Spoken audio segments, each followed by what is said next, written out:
We begin with preparations for the elections, and civil society organizations through different election observer groups have set up coverage situation rooms. This is to ensure accurate tracking down of field reports from observers and monitoring of the voting process beyond the casting of votes. The situation rooms will also follow collation and announcement of results by the Independent National Electoral Commission in order to ensure transparency and accountability. Aisha Salihu reports. Close monitoring of the polls and verification of data from the exercise are key ingredients that will ensure clarity and long-term sustenance of the country's democracy. Is deploying a total of 2,000 observers across Nigeria.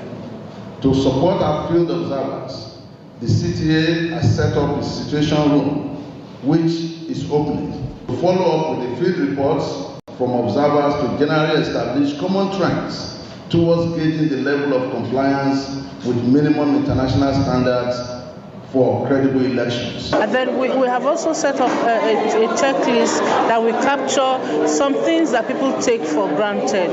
You know, we want to see how persons with disability are treated, not necessarily the number, but how they are treated. You know, how are the ad hoc staff keeping to the INEC guidelines issued, you know, so those little nitty-gritty things. For instance, we're talking about the issue of insecurity. We expect that the security agencies will deploy their agents across, but we're also going to look at unique innovations. The situation room will also ensure that results collated from the 8,809 registration wards and 176,846 polling units across the 774 local government areas of the country will tally with the announcements that will be made by the electoral body.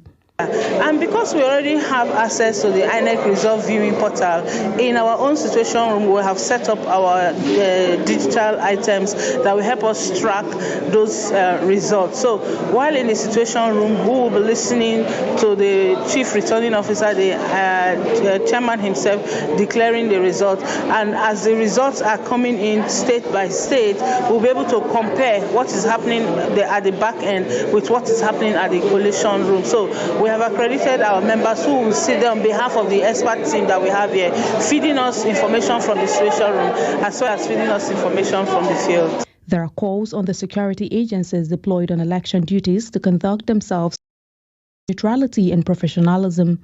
Political parties and their agents are also being urged to conduct themselves in accordance with the rules of engagement at polling units and collation centers. And most importantly, voters are expected to remain vigilant, law-abiding and peaceful before, during and after the elections. Aisha Salihu, Trust TV News, Abuja.